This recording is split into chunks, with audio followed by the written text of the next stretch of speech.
Pete Hegseth, our leader of the Department of Defense, the largest budget line item in our budget, being head by a keg stand, sweaty, Christian fascist, crusader tattooed, wife abusing idiot.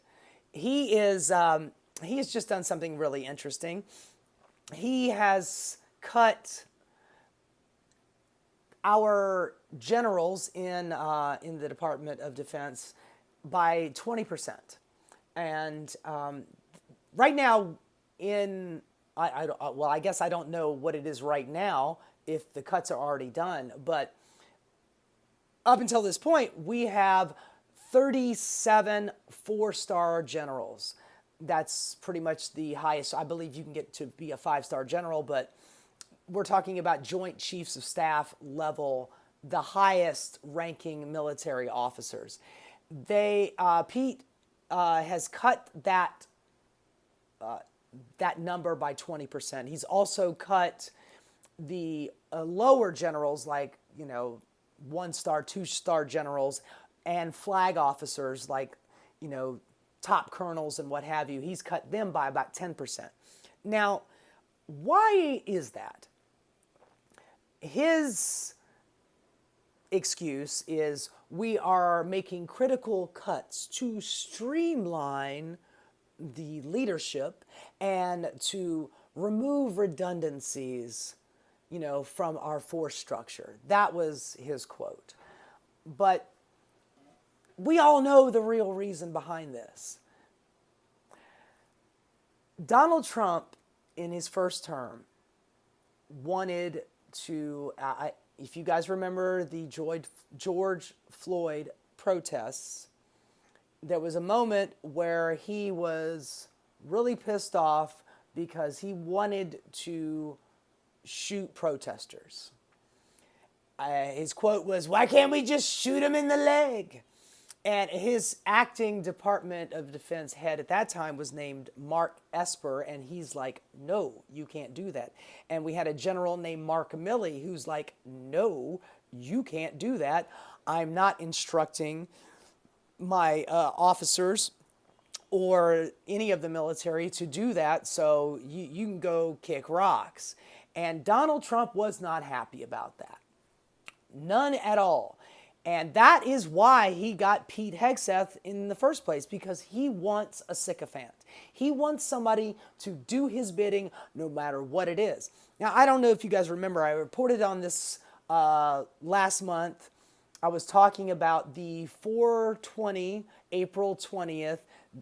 There was a plan to get, Pete Hegseth was supposed to release a report to Donald Trump on whether or not he should invoke the Insurrection Act, which is what he was trying to do during the George Floyd protest.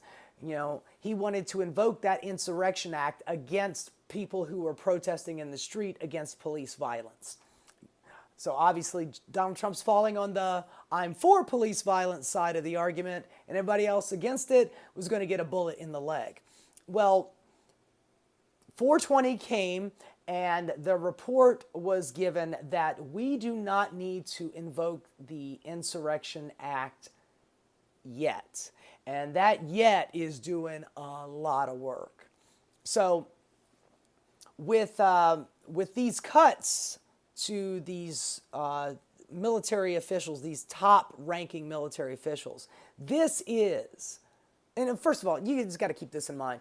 Pete Hegseth is a fucking idiot, okay? He was picked because he's loyal. He's a goddamn Fox News C-team guy. This is why every time you ever see him getting interviewed, he's always giving a direct address to the camera as opposed to talking to the reporter that's actually asking him questions. He is a fucking moron who does not know, his ass from his elbow. He was only picked because he's going to be loyal to Donald Trump, and he looks like he's straight out of Central Casting, folks. So he is not smart enough or have the mental bandwidth to be able to do this. This is coming from on high. This is coming from Donald Trump to make sure that we thin out the herd of any general that would stand in his way in case the day comes when he wants to do the Insurrection Act. And if the shelves get empty, folks, and food becomes scarce or medicine becomes scarce, or we start getting, to a point where even his own followers, his own MAGA followers are on the street along with us, either picketing him or just, it gets so bad that grocery stores start getting raided for food. If it gets to be that point, Donald Trump will do the Insurrection Act. Yeah, I don't even think he would even wait until it got to that point. He would probably invoke it even earlier. But if he does, and something pops off and he does invoke it, there will be no generals, none of those 4-star generals that will be able to hold him back. If he says, I want to send in the military, the people who are remaining are going to be the generals that say, yes, sir, we'll send in the military. We'll send in the 101st Battalion and what have you. We'll go into Chicago and just lay waste to anybody that stands in our way, which is against the laws, against I believe it was the 1870 law, posse comitatus, not allowed to be using military to police American citizens on American soil. That's a 150-year-old law that Donald Trump obviously does not give a shit about. He's not giving a shit about anything else. He's corrupt as the day is long. He just wants to be king. And if anybody stands in his way, he wants to be able to sick his military attack dog on you. And, I'm watching all this whole, we need to get rid of waste, fraud, and abuse, Doge shit. Meanwhile, the military is getting an increase in funding. And the Department of Defense has had 7 failed audits. They cannot account for over 60% of the money that has been put into that department. That's over half of the money that they've gotten they can't account for. It's just an open, corrupt slush fund, but yet we continue to increase the military budget every time. If you wanted to give tax cuts and get rid of waste, fraud, and abuse and all that bullshit, that would be the first place I would hit, would be the Department of Defense. But no. We're going to increase that 13%, absolutely.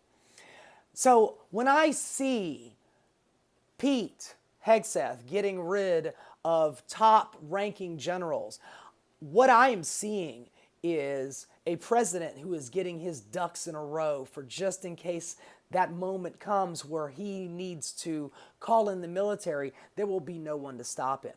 And Senator Jack Reed, who is the head of the Senate Armed Service Committee, he says that this will cripple the military by doing this, by getting rid of these high officials. There's only 900 high-ranking military officials in all the branches of government. And Pete is trying to cut that by 10 to 20%. They're not doing this for efficiency, folks. They're doing this to get rid of anybody who has an ideological, I have an ideological belief in the Constitution. And Donald Trump's like, well, I don't give a fuck about that. So, do you believe in the Constitution? Yes, you're fired. Do you believe in the Constitution? Well, it depends on whatever you say the Constitution is, Mr. President. That's my guy right there. He could stay. He could stay. That one, he could stay. So, this is what we're looking at with this, with these cuts. And, damn, man, that shit is no bueno.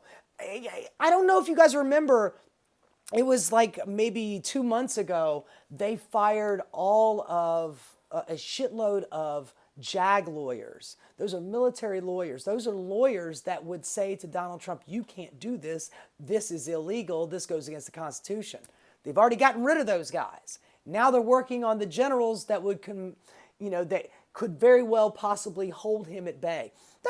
It seems like between all of the guardrails that we have, there's only just a couple left. I used to give the judiciary shit, but they seem to be the only ones kind of holding him at bay on some things. But They wouldn't be able to hold them at bay on this because Donald Trump would just look at them even if it was the Supreme Court and said, Mr. President, this is against the Constitution. You can't do this.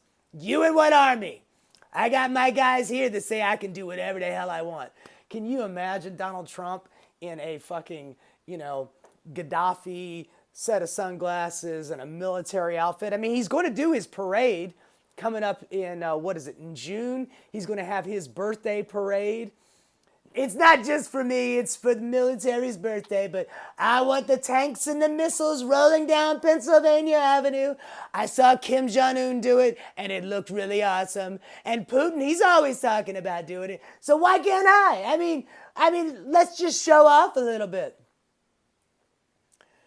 Jesus Christ, man, we are just fucking flambéed. Welcome to the new America, folks. Hey guys, thanks so much for watching. If you enjoyed what you saw, please like and subscribe. Keep rocking.